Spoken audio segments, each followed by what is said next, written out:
9, 8, 7, 6, 5, 4, 3, 2, 1, 0. Women's Wrestling Talk, the #1 women's wrestling network on the planet.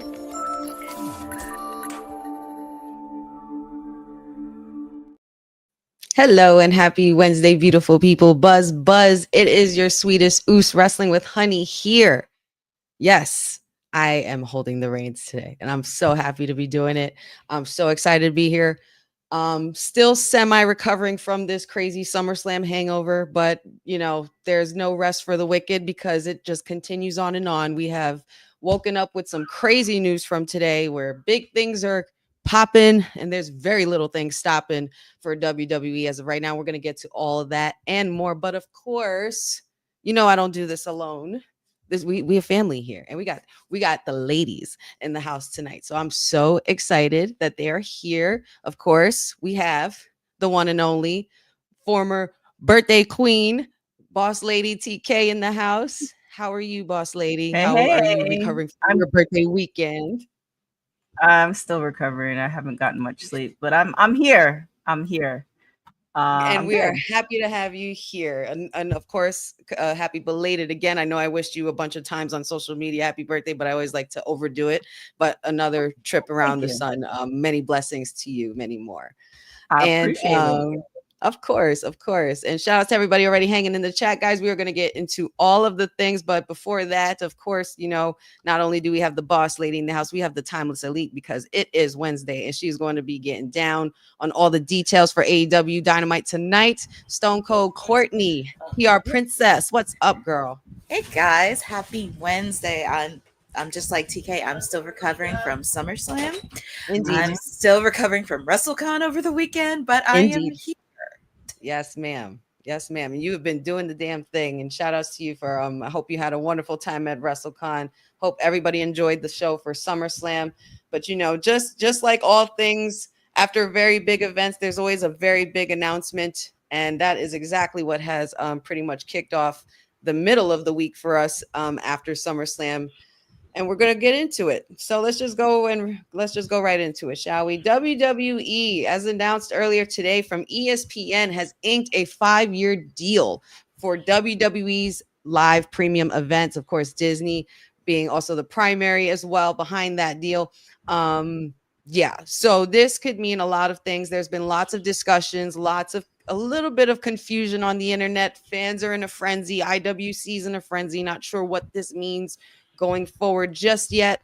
Still trying to work out the logistics as reports come out. But I want to get your thoughts, ladies, on this massive deal between WWE and ESPN. And how does this now impact WWE Network on Peacock audience? And what does this mean for the mainstream exposure that now that ESPN is involved? Boss Lady, I'll start with you. Like I was saying, for the bank account of WWE, it's gonna work for them. Like Jeffrey is saying, the Peacock deal is very questionable as far as what's gonna happen with that, because with the PLEs there, you can watch SmackDown, NXT, and Raw. Well, Raw's on Netflix. SmackDown, NXT you can get on Hulu or any type of cable. Evolves on YouTube, or was it YouTube? Is it YouTube or Tubi? YouTube TV, Tubi. Tubi for Evolve. Right. So it's just kind of like, and then I saw earlier, and I know reports are still coming out. You just have to essentially get that ESPN app, which is another $30 a month. So, at the end of the day, and then, ESPN paid WWE a huge amount for this. So these deals that are happening are essentially benefiting WWE, which is a good thing. Most businesses want to make green. What does that look like for wrestling fans and, the normal person in general who tried to cut the cord, but now you're paying more than you paid for cable like 10 years ago? I don't know. It's going to be interesting. I feel like a lot of other promotions who have apps and stuff like that might get boxed out. If you want to kind of stick with, okay, I have choices, you're going to probably go with the choice of WWE. Right. Well, with WWE, I mean, with ESPN being the global sports network that it is, and of course, as Boss Lady mentioned, it was a significantly huge chunk of money, $1.6 billion deal for streaming major events like Royal Rumble, WrestleMania, SummerSlam, and possibly even, I'm sure, Crown Jewel in those events as well, Survivor Series. Courtney, for you, what do you think we could be looking at as far as the aesthetic of what WWE will look like being backed by ESPN's global conglomerate? And will WWE benefit from the sports legitimacy of ESPN or risk over commercialization? This is actually really interesting because I actually talked with you guys about this because the announcement was very interesting because it released early this morning, pretty much out the blue. And also before that, they also acquired the NFL Network, which was very interesting. So, of course, they had to do media tour. Triple H was on Get Up. Him and Roman Reigns were on First Take. I'm sure they're going to be doing all the way around the clock. I would not be shocked if they were on NFL Network, as I mentioned, since they're going to be under the ESPN umbrella soon. It is going to lead a lot of eyes. There is a lot of questions going into this because I think somebody mentioned on this similar deal happened with the UFC where they did have to pay much within pay-per-views, but I'm hoping that's not the case. But I did find out if you still have cable for ESPN, you can get it for free. Like as long as you have a cable provider, that's one of the things that come out. But it's still a lot to question. And also with the fact too, you also have to think like, what do you need to cut? Especially with AEW, they're in Warner Brothers and HBO Max. And there's also other things too. And I hope it doesn't cause a concern with the fact, as I mentioned with NFL Network, I know WWE stars on NFL Network, but also this is where Tony Khan kind of needs to stay in his lane because he's on a few times with some of the other insiders for NFL since he works with an NFL team, and also with the fact he does appear on the Rich Eisen show. So there's a lot of questions. I mean, I'm happy for this deal. It is going to bring a lot of eyes to people, especially who have not watched wrestling or were out of wrestling for many years. And especially you're with the number one channel in sports media. Not for nothing, I actually like the idea of this only because I think it's such an attractive deal. Not only is it lucrative, but it's such an attractive deal because of the fact that now WWE and wrestling in itself, sports entertainment and wrestling in itself is actually being treated seriously and taken seriously. You know what I mean? And also on the same networks as the other major American sports that have been in the history, in the history of our world, football, baseball alike, hockey and such and all of that. Even with the Olympics and everything, what any sport, you name it. And that's it. For years, I have been saying as a fan that WWE is most definitely a sport. It's probably one of the most invigorating ones out of all of them. But I think this is also going to be really cool to see what WWE will look like, what kind of things they're going to be doing going forward. Like since they're removing press conferences, are they going to bring that ESPN style TV show kind of thing, where we have our own version of a Get Up or a First Take and things like that. Also shout out to a friend of mine that I do collabs with on socials, WrestleBuzz. There's a few stats that we do know about this deal. We'll start early in 2026. No extra cost for PLEs to be monthly fees. Apparently, new app service has a $30 a month price point. Also includes other ESPN services. If you have ESPN on cable or TV subscription, as Courtney said, service such as YouTube TV, etc., you will not have to pay a monthly fee. The deal does not affect international viewers. The deal does not include the WWE library, and PLE pre-post shows will be aired on ESPN as well. So lots of different details. I mean, I'm sure WWE and ESPN will definitely make sure that they get a handle on what exactly the plan is. I mean, I'm sure that, being that they've put this deal through, there's plans already in the works. So we'll just have to wait to see what transpires from that. Yeah, I wonder where the library is going to be. Is the library still going to be on Peacock or where? Yeah. Until 2026, until next year. And I would not be shocked if there was a lot of crossover with ESPN, NFL Network, WWE. I would not be shocked, especially with the football season approaching. Could we also get like maybe like 30 for 30s, you know, like 30 for 30s on the wrestlers and superstars? yeah. Yeah, Like, they you used know, to or do Yeah. that. the That Last was really Dance good. documentaries type Mhm. things about, you know, like kind of like what they did with Taker and Flair and how they're doing it, so forth. You know what I mean? Like kind of like that kind of look, you know. I think it's like I said, I think this is gonna work out for everybody in the long run. I just think that fans sometimes, well, us as fans sometimes can be a little hot-headed, and you know, we're just panicking. So, you know, don't panic, guys. It'll be all right. Just trust the process. Yes, that's exactly It's what they say. They say trust the process. it's a big process. I mean, so many deals have happened in the last, I don't know, 3 years, 2.5, 3 years. And I definitely agree as far as trusting the process, but you can also get kind of weary when there's so many things happening that it's just kind of like you almost overshoot.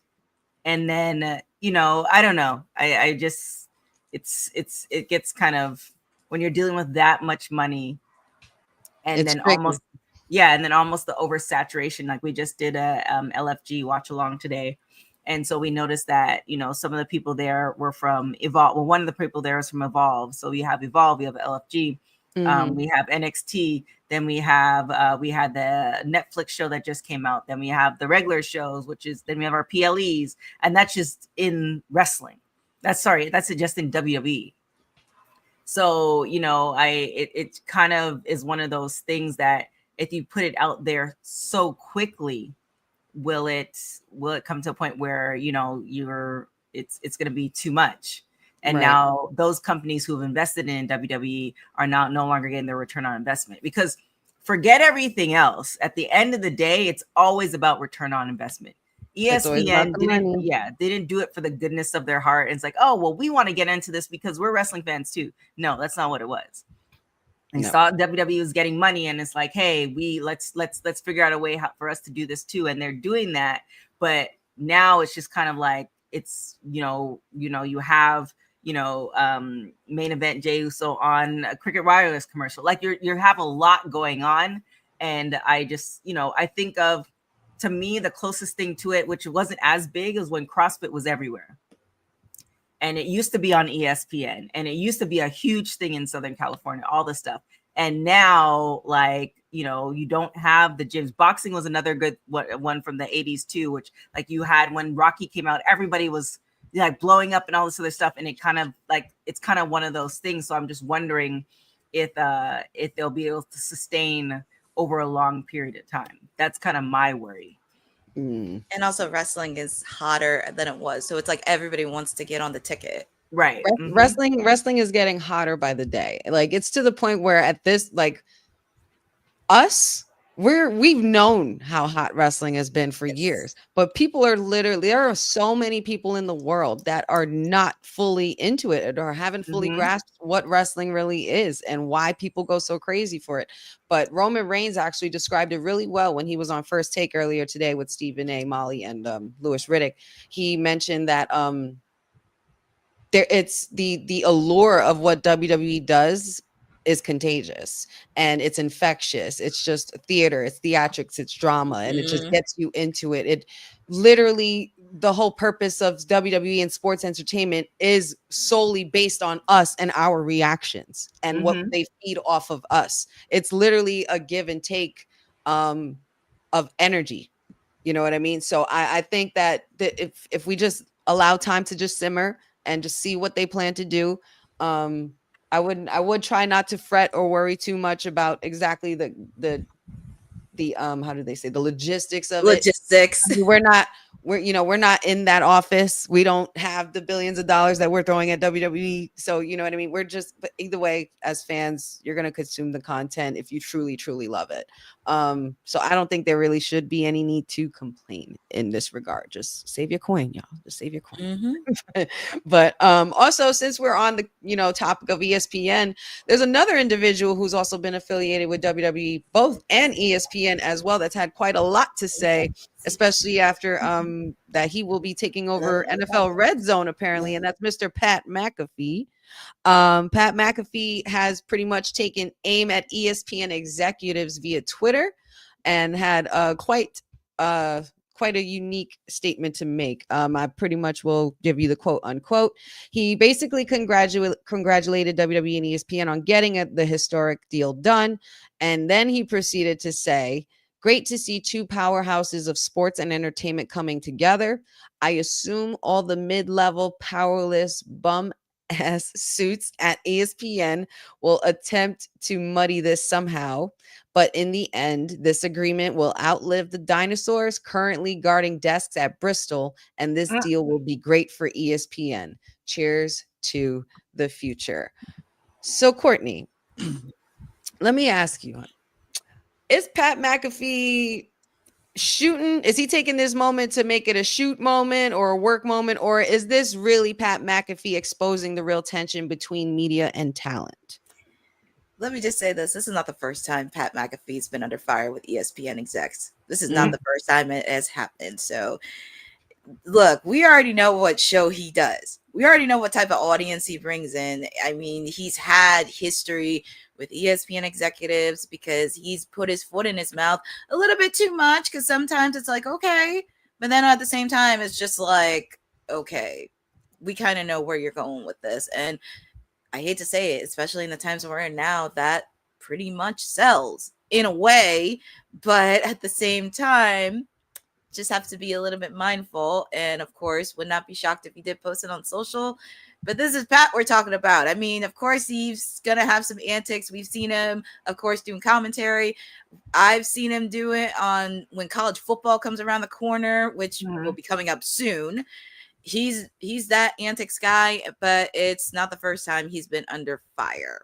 I could totally relate to some antics that Pat McAfee has, because as much as I know Pat McAfee, he works for ESPN, but he also, there's just something about him for me personally that's likable as far as he's himself. You know what I mean? Like it doesn't come off as like he's trying hard to be anybody else, but it just seems like he's like that with his crew, his boys, and things like that. So I wouldn't put it past him to speak his mind on how he really feels and calling these suits, calling out the suits and everything like that, because he represents, folks like us who aren't in that how do you say, in that category, but boss lady, could this, being that he has now with the relationship between ESPN and WWE currently growing, and Pat McAfee is also in the midst of all that, being that he does work for both now, does this reveal growing pains between Pat McAfee and traditional media and wrestling's modern landscape, or could this even backfire on him and increase fan respect? Like, which would it be?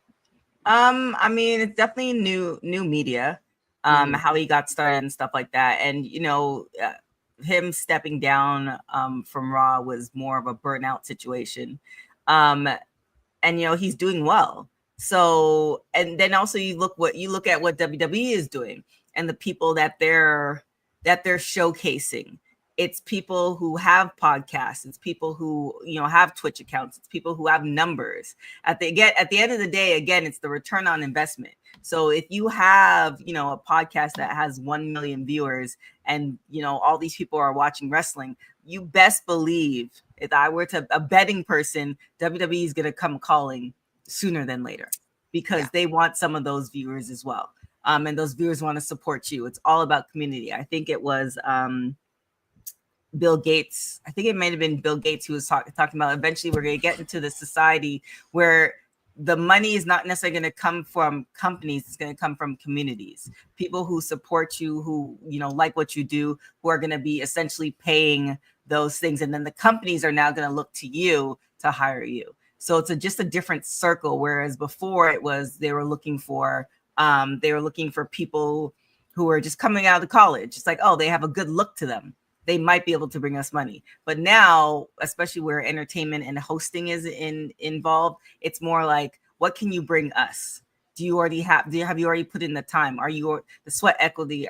Do you already have a built-in community? That's what people really want to access right now. Indeed. Well, close that. All right. Well, I guess we'll just see what goes on further with ESPN and WWE. I mean, this is obviously a partnership that's going to benefit both corporations, and Mhm. it's only going to help them grow from here. I think it's just more so intriguing as to see what's next. And I think the fans usually panic first because nobody's used to change initially so much, especially when it's something you can't control. But guess what, guys? We're here and they're there for a reason. It's So growing. It's going to be growing from yeah, here on but out.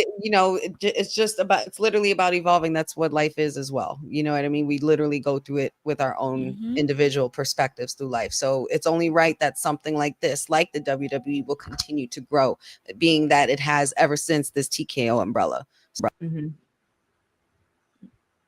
Possibilities are literally endless. I don't know why my mic keeps cutting itself out. That was really weird, but okay. But yeah, but yep. So moving on, let's recap Raw. I feel like Monday Night Raw was a lot of fun this past week. Obviously, there was so much going on from the aftermath of SummerSlam, and we kicked it off with a party. You know, we had a Woo! between a champion and a megastar, and Seth Rollins was out and about celebrating his championship win after he stole the opportunity from CM Punk. Literally didn't even have the title for 2 minutes. Poor Phil. But yeah, I was not at Raw. I was unfortunately at work, Boza, but I was there for both nights, and that was more than enough for me. But this right here was perfect because all weekend I kept seeing that all these reports about LA Knight is pissed with WWE Creative and all of this and that. I feel like all of that was just dirt to throw at y'all that y'all got sucked into, because LA Knight is going to be literally going to be the next one up. I feel like that's a trick. You know what I mean? It's a media trick that they do where they put something out and be like, oh, we haven't heard about LA Knight. People haven't been mentioning LA Knight lately. And I was talking about it with someone while waiting online at the Superstore for SummerSlam. We were trying to figure out who would be next in line for Seth now, now that he got the title. And the person that I was speaking to had said something about Sami Zayn. I was like, why is everybody forgetting about LA Knight? And once his music hit on Raw after this, I was very excited and I was very happy. I'm like, thank you. Somebody out there is listening to me again. But LA Knight, the megastar, had lots of words, and obviously he shows no fear whether Seth has his bronze or not. He does not care. But the megastar finally has his eyes on some real gold, and it's a potential huge contender in Seth Rollins, obviously, because Seth is literally the man right now. But your thoughts on some of the transpirings. Besides that, they also got into a match later that night for the title, which ended in a DQ. Yeah, it was a lot going on. Then we had the women, of course, Judgment Day and Charlotte and Alexa. Don't even get me started on this. We'll come back to that in a second. And then there was, Battle of the Luchas, and then Dom Mysterio, Rusev and Sheamus. Penta and Grayson Waller was a match I did not know I needed. First of all, I've been wanting Grayson Waller to start doing anyway. Yeah. So, what was your favorite part of the night, ladies? I'll tell you mine. I think ours are all the same. All the same. Pretty much. I mean, I love seeing LA Knight come back, but I also did see the backstage segment with Lyra and Becky. And can we talk about Xavier Woods' hat? Because that was one of the trends that was happening. He had a big hat. Xavier Woods is coming for Beyonce's Formation head. Okay, that's all I. Wow, that's a hot take right there. That's all I saw. When I heard, all I saw was, okay, ladies, now let's get a formation. That's all I saw when I saw that. Can we just talk about his hat? And then the New Day still mourning the loss after their titles. I think they call it in grieving. We're still in grieving instead of in mourning or something. New Day can't do any wrong, even when they are heels who are trying to do wrong. Like, they're doing really well as heels too. Yes. Yeah, it's going a lot well than I think the fans had anticipated, especially when we all thought last year they were breaking up, when that was not the case. But also, yes, Boza, Penta dancing in that big ass hat was absolutely like that's what you call good TV. That's what you call good TV right there. But I thought, I was just Paul Heyman, sir. whoever was the person who wrote down or said Tribal Thief and Shula Fala, Oh my give gosh. them a raise now. Just give the every time Paul Heyman says it. If Paul Heyman was the one who came up with it himself, give him the raise. He probably doesn't need. He probably doesn't need one, but give it to him anyway. Give it to him anyway. Give him all the Oscars, all the writing, the writing credentials, everything. Just please. But stop taking my tribal chief shoes, man. You did for the second week in a row. You took his shoes, and the question is, where was Jay? I was thinking the same thing, girl. Where was Jay? Because everybody kept chanting yeet, yeet, yeet, and it's like nowhere, nobody, nothing. Jimmy showed up at SummerSlam and everything like that, and Jay was there. You just tag teamed with him, and you didn't. I know. And he helped you win. You won. Where'd you go? What? I don't know. Leave my tribal chief hanging. The one time he takes a bullet for you, and now you're gonna let him take his shoes again. Come on now. And then the other thing that frustrated me, because I think you guys might have got Netflix. This was like right before Raw came on, because Naomi did a promo. It wasn't even on TV. I was like, y'all need to fix it. Someone fix it. Okay, make it make sense. Make it make sense and cross. That's all I'm gonna say. Anyway, also another addition to Raw. I mean, obviously another group that's having a grand old time on Raw. We have the Judgment Day here. We just found out recently that the Judgment Day is calling out Mr. Iguana, Nino Hamburguesa, and Ms. Lola Vice. So I want to know from you guys, are y'all excited to see that? You think they're going to answer the call? Boss lady, what you think? I mean, I think they're definitely answering the call. They're having that, AAA is having that pay-per-view coming up on the 18th or something like that. Is the 18th or the 16th? I think it's oh my God, is that this weekend? It's like next weekend. Oh my goodness. This month is next weekend. Yep.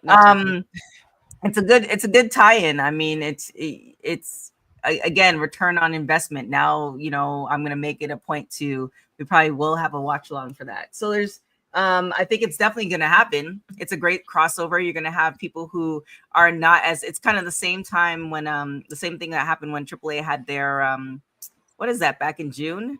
And, everybody was watching it on YouTube, and it like essentially was the highest viewed YouTube thing. So it's a good call. Why not? The people who don't necessarily watch AAA, but obviously watch WWE, will now go and watch AAA because they want to see what's going to happen. And they have been doing really well in weaving people from different, I don't know, WWE universes into the main stuff, because we did see Mr. Iguana on a SummerSlam. Yes, so. He was in the audience with Psycho Clown. Yeah, Psycho Clown. And then he had a match on Friday. Didn't they have a match on SmackDown? Yeah, SmackDown on Friday against those guys. Something I did not know I needed, but all I know is that I need Penta and Waller again. I would love Penta and Grayson Waller again. Grayson Waller is so underrated, and I don't know. I don't know if it was because due to injury when he was coming up in NXT and everything like that, or why they haven't really pulled the plug on him, but I think they're trying to figure out what to do with him. Yeah, he has something there. I think if you continue to have him go with the route of the Grayson Waller effect, give him that Brutus Beefcake, Jericho Miz type of thing, where he brings you on his show, Roddy Pipe, where he brings you on his show to pretty much crap all over your work, and then all of a sudden you're in a match with him the next week because he did that. Like there's things we could do with Grayson because he's super athletic as hell, and he's absolutely amazing. Yes. Absolutely amazing. So that was something else I didn't know I needed. But Mr. Iguana and Psycho Clown, Mr. Iguana and Nino Hamburguesa against the Judgment Day. I'm here for it. Man. Yeah, I'm as long as you're giving me a pop as loud as Dom's was when he appeared at AAA, just continue. I'm sure if Ced was here, he would probably be going for Lola Vice right now. Oh well, yeah. Well, then there's Lola. Of course, Lola would be a wonderful addition. Lola would be a wonderful addition to this team. Yes. And she's doing great as well. Yes. And then of course, really quick on to an NXT recap. Good God. Can we just appreciate this photo? Can we just appreciate this photo first of all? Moose, you have the past, present, and future in this whole picture right here. Mm-hmm. It's absolutely beautiful. You have the current ruler of NXT and the current TNA champion in Trick Williams. You have Oba and Trick Williams, and then former TNA champion Moose, as well as oh no, as well as the young OG Javon Evans. Pretty much finding I don't know if they're actually finding it intentionally, finding some common ground, but it looks like they have to at this point now because they ended up getting jumped by Dark State last night. We also had Joe Hendry. Say his name and he will appear. Can we continue to make this a thing? Can we continue to make this a thing where we say his name? Ren Sinclair, you are a doll. Because I've been saying this for months. Just say his name and literally have him come from anywhere and everywhere. Kind of like how Hurricane used to come in and out of the shadows. You know what I mean? Like just give that vibe. Because when I saw this moment, I was hysterical. Absolutely hysterical. This was a treat. This was fun. Yes. Do we have thoughts on this? Because I know this is something we would definitely want to talk about. I actually do like it that she is aligning with Ethan because, you know, Canadians got to stick together in the secret Hervis system and trying to intimidate Tavion Heights. But I know Ren Sinclair is with Charlie, but I would love for Ren Sinclair and Chelsea to do a segment. That would just Ren, or what about Ariana? Ariana Grace. Yeah. You forgetting that iconic duo that they had of them crying in the locker room after they lost? Yeah. Because even though they lost, they're the prettiest. Oh, yeah, that's true. But this Chelsea Green, not for nothing, ma'am. I'm okay with this, with you coming down and making a visit to NXT every now and then. And to align yourself with the likes of Ethan Page, I think that would be a perfect mixed tag team, if you ask me. Oh, yeah. I think they would. Izzy Dame also fought excuse me, that's Sol Ruka. Izzy Dame is outside. I almost got confused with my blondes there. Sol Ruka versus Tatum Paxley. We also had Josh Briggs versus Inamura, former friends turned rivals now. And another surprisingly good match, Lexis King and Mr. Vakur was fun as well. Yes. Let's get into the good part because I know Boss Lady wants to get into this. What are we thinking? What are we thinking about our bougie bully getting that shine and getting called out by the queen, the former queen, Nia Jax, the irresistible force? Are we here for this one-on-one? Where do you think it'll happen, or how do you want it to happen? I mean, like I said, I think WWE has been doing a really great. Sorry, I have to turn off the fake TK. I was trying to listen to both. I think that WWE has been doing a really great job with a lot of people, but in particular, like, you know, we saw the call from Roxanne, the call up from Roxanne that Roxanne did to the main roster. And I think they're doing a really great job with Lash Legend as well. Because, like, if you remember where she started, you remember she had her show and she wasn't wrestling. And then she slowly started wrestling. Now she was in the tag team. Now, obviously, she's no longer in the tag team, but they're putting her in different places. We've seen her on the main roster a couple times, but mainly now we're seeing her on NXT. And I like the slow development because that to me says that they have big plans for her. So, you know, putting her with somebody like Nia, because then they have a standoff, a face-off, like either last year, something like that. They did, yeah. So, like, I feel like this will be a really great match to have. So, I feel like the progression and where we're going to see Lash Legend in the next 6 months to a year is going to be all in the plan. Yeah. And it's going to happen next week on NXT. They're going to meet one-on-one. Yeah, I can't wait. I just need more Lash Legend. That's all. As long as you keep giving me more Lash Legend every week, I'll be fine with this, guys, because this is something that I've been wanting to see. Even when she was a part of the tag team division, I wanted them to push the Meta Girls for sure, because they were showing them on SmackDown. I guess with the big three, the match that they had and everything like that. Like, let's start the Legend her flowers and start putting her on that rocket. For sure. I thought this too, Dylan, when I saw this. So Dylan's saying, for our people listening to audio, WWE don't push Lash in the Maybelline commercial. It'll be a massive missed opportunity. The thing that I noticed in that Maybelline commercial is that they made it very they had to touch not as many. They had to make it very diverse. Yeah. Right. So yeah. Y'all should have just chose Fenty. I know exactly. I'm just saying. I don't But think well, Prince needs to pay all that hopefully- money. Well, hopefully they can get some of this partnership done because this is Maybelline. So hopefully, you know what else is another partnership, another commercial that is a missed opportunity now that you've said it, Dylan? And tell me if I'm wrong. Booking.com with LA Knight. Booking.com, yeah. Oh my God. You were saying that a couple months ago too, and that would have actually made sense. I feel like that would make so much sense. And then Booking.com would be a great partnership for WWE because, you know, in case you need to book that hotel to go to that event. Hello. Cut the check. Thank you. That part. Let's see what else have we. Oh, well, yes, of course. Nia then went on to, she pretty much, before Lash Legend came out, she pretty much squashed poor Thea Hale. This poor girl, she can't catch a break. But Sol Ruka is still on top. That's all that matters, I think. Yes. As long as Sol Ruka and Oba are still on top, I'm okay. I don't care. Yeah, I can live with this. This works. I'm okay with that. And also the fact too, Dark State also attacked Hank and Tank as well. And it's like everybody wants Dark State. They did, but I don't know if I want Dark State, especially after that terrible promo. I don't know which member said it, but one of them said it, and it completely messed up everything. But I'm not going to say it here. And also with the fact you saw it. And also with the fact too, they did attack Moose, and it's like you just had a match with the system, and Moose is part of the system. Right. Make it make sense. Oh God. Anyway, I don't think she should turn just yet. Say again. Oh, Zarya turning. Yeah. No, she hasn't turned yet, but she, you know, I can see it. I mean, she will eventually, but I don't think it's time. Not yet. Not necessarily yet, but you see that look in her eye. There's always a picture that looks like this. You know what I mean? There's always a picture that looks like this where eventually it's gonna happen. It's like moments before disaster. You know, it's gonna happen.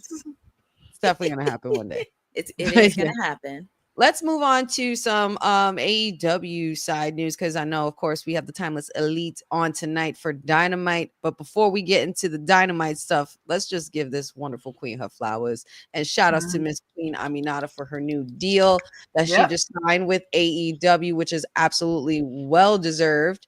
Ladies, your thoughts? And I believe it's a 3-year deal. Yes, she signed a 3-year AEW deal. What's your reaction to this lockdown of Queen Aminata long term, and where do you think she fits in the division for the women? I mean, we've talked about the AEW women's division, and hopefully it will improve, just like everything, the ebbs and flows. Tony Khan was very smart to lock her down for another 3 years because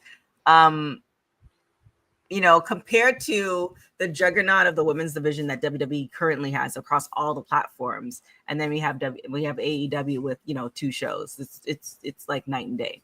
So you want to kind of keep your stars happy. And Queen Aminata, she's been, you know, another thing about her, she's just kind of slowly growing, you know. So hopefully he'll use her. Like, don't just sign somebody to keep them away from WWE. Actually put them in a good use and have a good storyline. So that's my hopes for. Like, you know, nobody has said that AEW doesn't pay. We all know AEW cuts the check. Mm-hmm. So, excuse me, Tony. Yeah. So we all know fake TK cuts the check. Now, where women are concerned, let's get a good storyline together beyond, you know, Mercedes having, you know, 10,000 belts. I'm happy for this deal. I'm so happy for Queen Aminata. She's been somebody that I followed since I started watching TNA. AEW. So much wrestling happening since AEW, and she's just been fun. And also with the fact too, some of the ladies are kind of on the sideline. Thunder Rosa, she's taking a break. Jamie Hayter's out for a bit. So there are some ladies that are on the sideline, and she's just stepping up to the plate.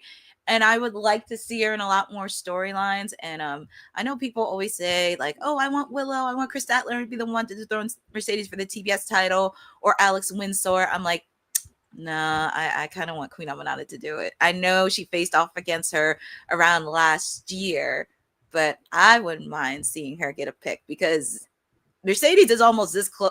She's almost there on breaking Jade's record.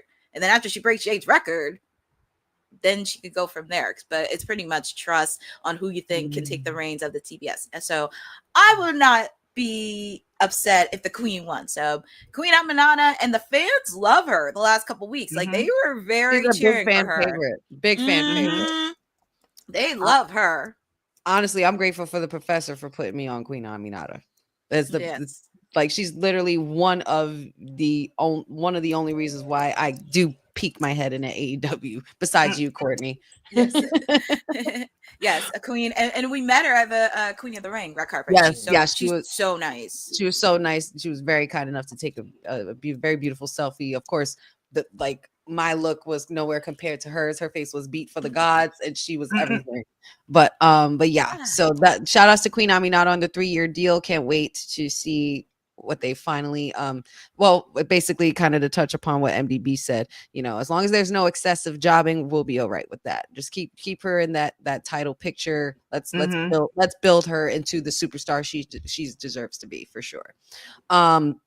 Also, in other AEW news, Nyla Rose will be at the Eve Championship, facing Nightshade for the Eve Championship, from Penny Social in London, Saturday, August 23rd. So make sure you guys get your tickets if you guys are in London and you guys want to hang around for that and support women's wrestling, period. Speaking of AEW, there's a certain MVP of AEW who has been pretty much doing some hurt business, going from hurt business to a hurt syndicate, and now just plain old hurt, because he's just getting backstage heat in AEW. Apparently, there's been lots of discussions or reports that there's been a lot of clashing in the locker room. Is what could potentially be the thing here, or is there any other reason to believe that MVP could be sticking around with AEW? What could be the reason for this heat, guys? Courtney, I'll start with you. You start with me first. So I had to look deeper into the story because apparently, I don't know why, but apparently he dislikes Speedball Mike Bailey, which I'm like flabbergasted because I don't know what it was or what is the cause of it, because I didn't meet Speedball. I actually did commentary with his wife earlier this year. Shout out to Beta Scott. But it's like, that kind of threw me off because I'm like, well, what did Speedball Mike Bailey do to you in a way? And also with the fact too, with the tag team titles, I mean, they don't want to drop it to FTR. They don't want to drop it to like Private Party or Jet Speed or even the Gates of Agony. So it's kind of like, where do we go from here with the tag titles? And I'm not surprised with FTR, because FTR can be stubborn, because it's like they don't want to lose, and it's like very hard to kind of separate everything. So it's something that needs to give in the tag team division. And I'm kind of looking at this, especially with this tag team tournament, because shockingly enough, it would not surprise me if it would be FTR versus the Young Bucks, which we've already seen the millionth time.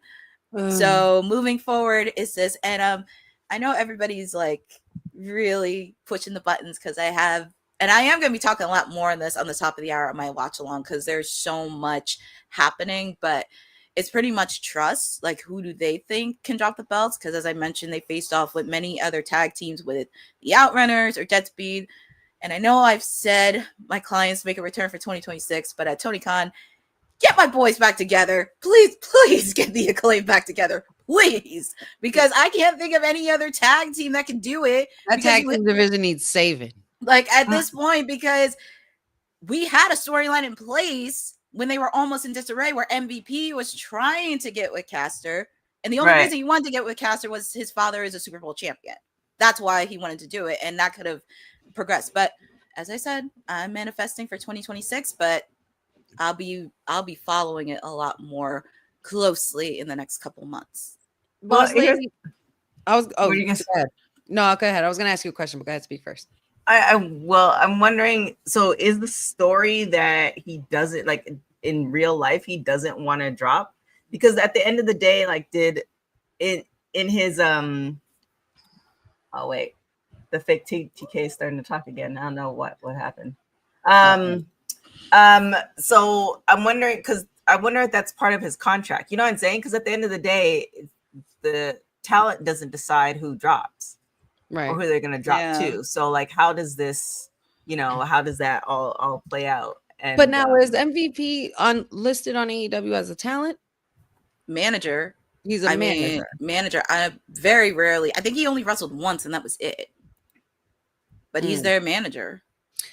I mean, some would say that this is something we've seen before, and there's like an old school style clashing with AEW's.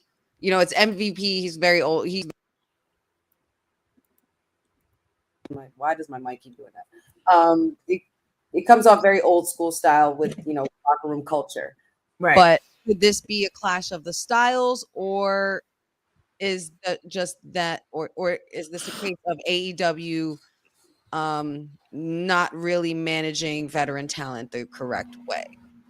Well, I think you just said it. I've heard some rumblings where it's like old money and new money. Versus veterans versus a lot of people at AEW are newer, so there's a lot of certain things that were considered faux pas are not newer talents not doing those things. So there could be a lot of things that rub him the wrong way. But again, the question is, does he actually have that power to not drop? Like at the end of the day, when you have so many people in the locker room, you're always going to have a problem. Like hell, I was going to say so many egos, so many personalities, so many. It's an ego trip. Right. It's an ego trip.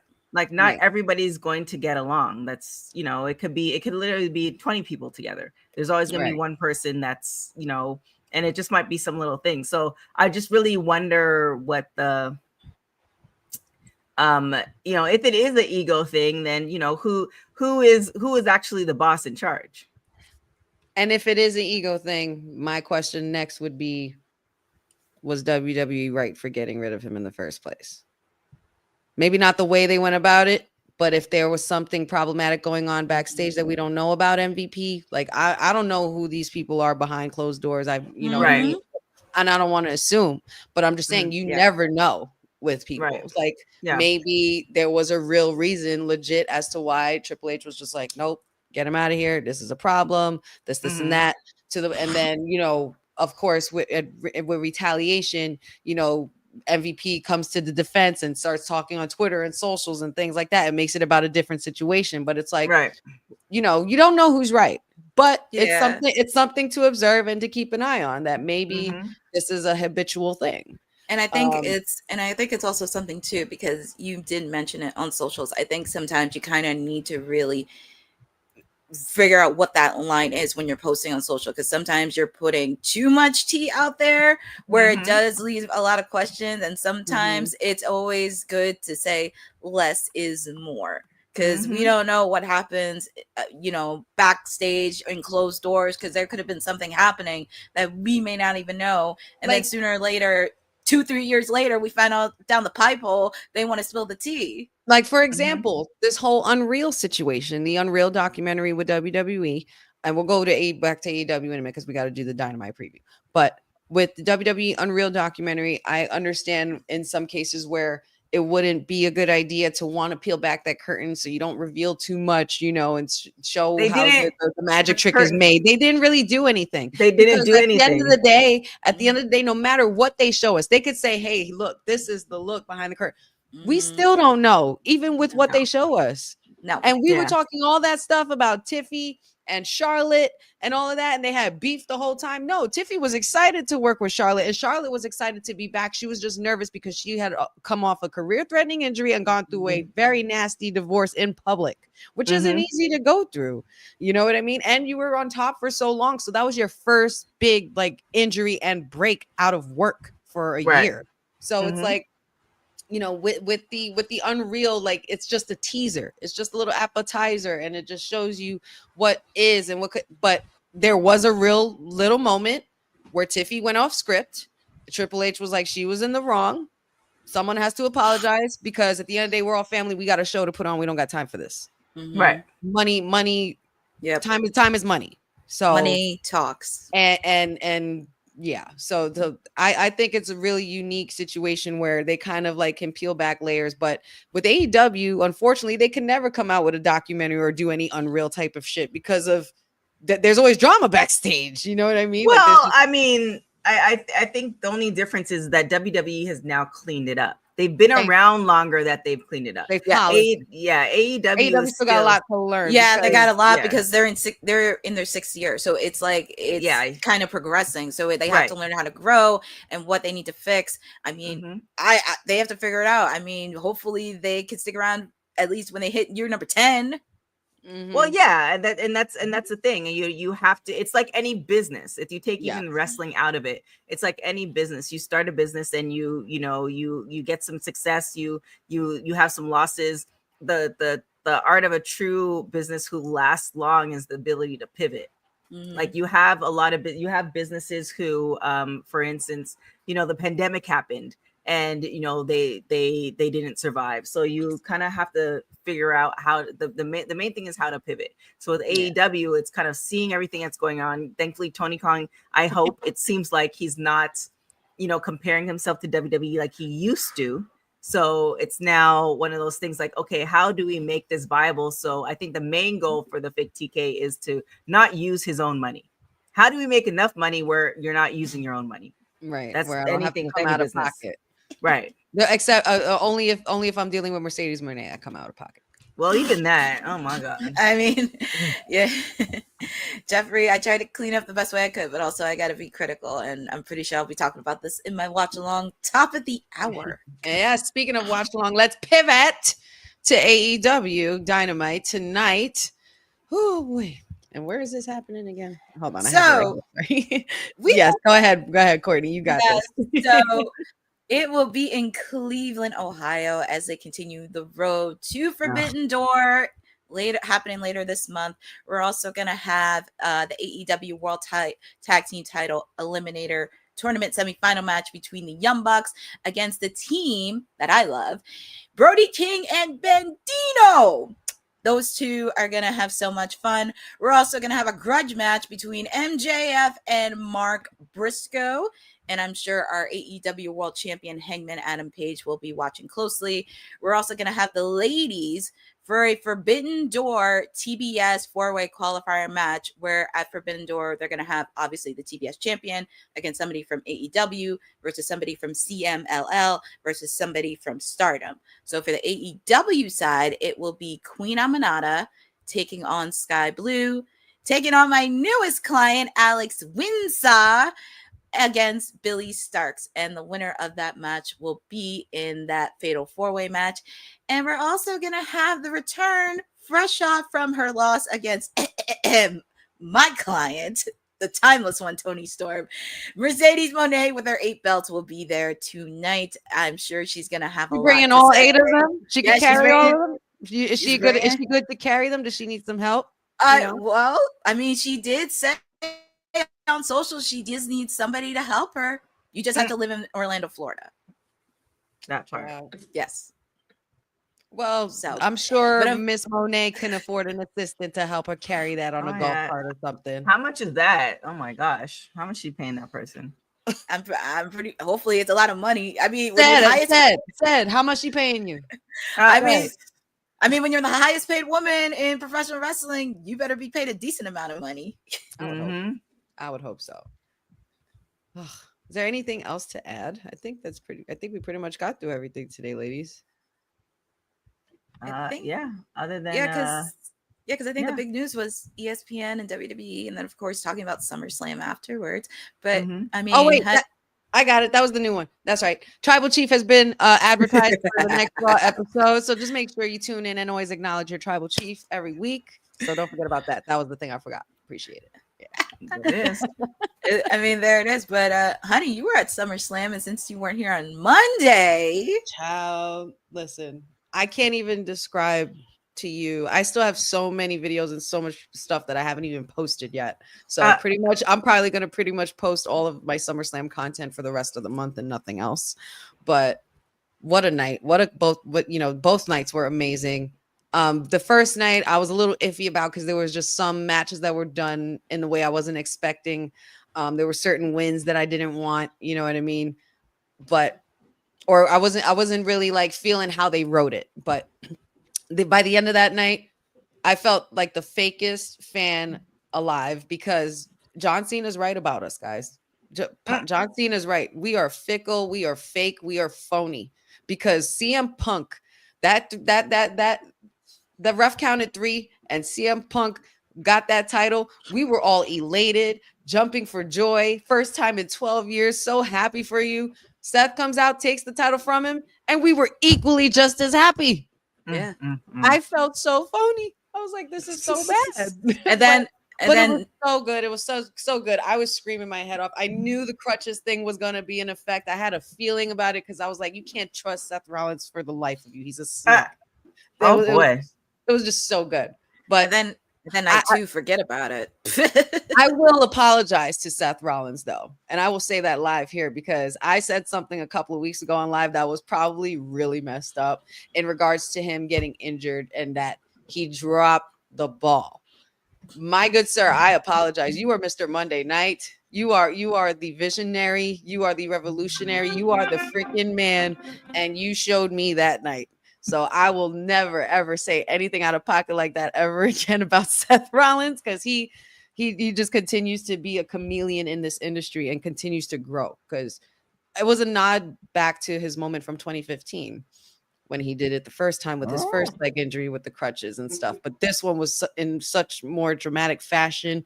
Paul Heyman by your side. And I was just like, Seth, there's no way you came out here in crutches and just to walk back. There's no way. You made Rich Eisen upset on Monday. The next night. You made him on his show. And I will say I was kind of disappointed that I didn't get to see the Cena that I wanted to see. But I saw Cena. Yes. I will be great. I will be grateful for that moment because that was awesome. And we all got worked with Seth, but the second night with and even more so with when Big Guy came back, and we have been talking about this for months. Will WWE do it? Will they not? Will they pull that trigger? Will they not? Will they make that move? And there is the Beast incarnate. I could not believe it, but yeah, both nights were fun. A lot, there was a lot of cool people I met out there. A lot of cool people I ran into, other content creators and social media peeps and stuff like that. It was a lot of fun. Yeah, man, I would do it all over again. I just wish it wasn't over so fast. I know. It was so much fun. But how was WrestleCon for you? Woo! I'm not gonna say a lot, but I will say on here because it's live. But it was really interesting just being in that space in Jersey. I kid you not. The way they had the venue, I guess because they didn't think it was going to be that busy. Friday night was crazy because you had Will Ospreay, Kazuchika Okada, Saraya, and also they had so much, like Will Ospreay's line was so long. It was so long, and really thinking like kind of scalping the way. I did say hi to Mark Henry because he remembered the podcast too, and Devon since he was on WWT a few months back. It was really nice to see, and also just really nice. And I got to meet a few content creators as well. I had the chance to interview Indy Hartwell and Francine. They were definitely awesome. Nice. Shout out to Index. Yes. Yes. It was so awesome interviewing Indy Hartwell, which the goal is getting up by the end of this week since I am recovered. That's my goal tomorrow. Also, having the chance to interact with so many people. I had the chance to talk with Mina Shirokana for a few minutes. I even had the chance to talk with Will Ospreay. He's very tall in person. The aerial assassin. He's very tall in person, and he's very nice in person. He looks like he's tall, like really tall. Oh yeah, he's got a really long wingspan with his arm. He's very, very tall, but he's very sweet. Unfortunately, I didn't get to meet my client at the time this one because she's a woman that has business and she had a very long line. So she's booked and busy. Yeah, she's booked. I understand. So I can't knock out my client for that. But I did get to meet my other client, Anthony Bowens. Anthony Bowens is super sweet, and I got to meet Tekla, which this was actually her. Was that like your second or third time meeting Bowens this year? I think second. Nice. Second time this year, and also meeting Tekla, which by the way, this was actually her first WrestleCon ever. Oh, nice. Okay, that's dope. So I was very happy to be in that space and also meeting the Wrestling Classic in person, because we chatted online, but it was so nice meeting in person, and it was just a really fun event. And hopefully people will get to go next year when it comes back to Vegas. Mm-hmm. There it is. Indeed. And but Dylan, if to the reaction to Brock's music hit, it was deafening. It was the place was deafening. I don't think, not since, I mean, I've been to a few events, but I haven't, like, it was a pop like when Bray came out at Extreme Rules. It was a pop like when Seth from the night before. It was a pop like, you know, like Cody finishing the story. It was but it was loud for both nights. I don't know who was the loudest reaction, Seth or Brock, but both were pretty neck and neck. You could literally hear it through my phone. Like it was bananas. But I'll post soon. I promise I will, to keep everybody posted on everything. You know, just trying to play catch up on these Z's and everything, and work and stuff. But yeah, man, we're working really hard here. Working really hard, doing our thing. Boss Lady, are we doing read-throughs during the shows as well, right? Yes, or are we doing it before or after? Does it matter? I wasn't sure when to. You can read it now and then start the exit. Cool beans, guys. So just in case if y'all have been living under a rock, which I hope y'all haven't, because you know you guys love us here at Women's Wrestling Talk. If you need a coffee that won't power bomb your sleep schedule, Savorista is for you. And it's got you. It's premium craft decaf and half calf coffee, bold flavor, no jitters, made from high altitude Arabica beans, naturally decaffeinated with no harsh chemicals, bourbon, pecan decaf, minted mocha. Yeah, they're that good. Those flavors sound amazing. Use our exclusive code for 25% off at savorista.com right there on the bottom. Use 691793. That's savorista.com, because cutting caffeine shouldn't mean cutting flavor. There it is. There it is. And Boss Lady, Courtney, it's time for us to go. As much as I don't want to, I've missed y'all. I could stay here and talk to y'all all day. But, you know, like we like life, we have things to do, and we got to be booked and busy. So time to tell the beautiful people where they could find us. Boss Lady, we'll start with you. You can find me everywhere at TK Trinidad. Wow, I don't know what else is going on. TK Trinidad. We just dropped the interview for oh my gosh, the cartoon Fight Girl. Invisible Fight Girl. Yeah, so you guys can check out that interview. It's really if you haven't watched the cartoon, you should. Other than that, definitely check out Women's Wrestling Talk on all social media platforms at www.talkpod.com. And yeah, check out all the interviews that are going to be dropping. Yes.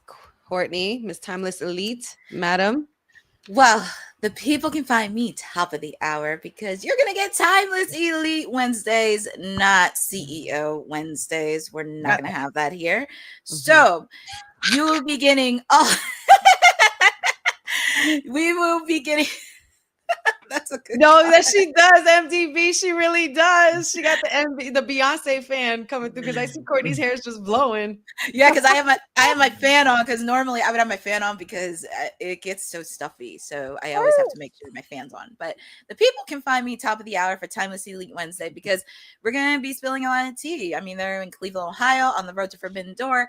I'll be talking a lot more about that story with MVP, because I got a lot of theories that may happen within that tag team division. You can also follow me on at CourtneyNJ11 on all my socials. Please make sure to check out my post that I was at WrestleCon. My goal by the end of this week is posting up my interviews with Francine and Indy Hartwell. That is the goal by the end of this week. And it's just been fun. And yeah, your PR princess is doing a lot of work, because AEW is coming to Philly the end of this month. They're coming back to Full Gear in November. So yeah, it's going to be a lot of fun, but lots of content happening. Team no sleep, only nap, right, Boss Lady? That part. Oh my gosh. Oh gosh. Well, it was great spending the day with you girls, but everybody can find me here every now and then, Monday, Wednesdays, Fridays, especially when I'm not slaving away outside of the honeypot. Fridays we will be having our SmackDown watch along this week. So excited for that, being that John Cena is going to be back and everything that happened with SummerSlam Aftermath. Can't wait. It's gonna be fun. So make sure you guys check it out here. Monday, Wednesdays, Fridays. You can also find me with the guys at Kayfabe Podcast. Shout outs to Will and Dion. Also wrestlingwithhoney.com, Wrestling with Honey on all the socials. And yeah, don't forget Tribal Chief's gonna be on Raw next week. There it is. Awesome sauce. But shout outs to everybody in the chat: Dylan, cousin Ron, Jeffrey, MDB, Boza. There's more people. Junk Punch Hero. Yeah, and everybody else in the chat, as well as our viewers. Maria, always glad to have you guys on here. And thanks so much for your support. Aaron Teagle as well. Shout outs to Savorista. Make sure you guys get your coffee and use that code at the bottom for your discounts. And yeah, we'll see you guys on Friday. And this was pretty much the end of WWT Live. This is Honey, TK, and the Timeless Elite signing off. Make sure you tune in to Dynamite at the top of the hour. And we are Women's Wrestling Talk, the #1 women's wrestling network on the planet. Ciao, guys.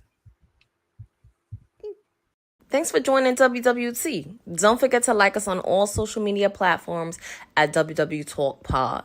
Like and subscribe on all video and audio platforms like yesterday, my G. And check out our website at www.talkpod.com. Thanks for watching Women's Wrestling Talk, the #1 women's wrestling network on the planet.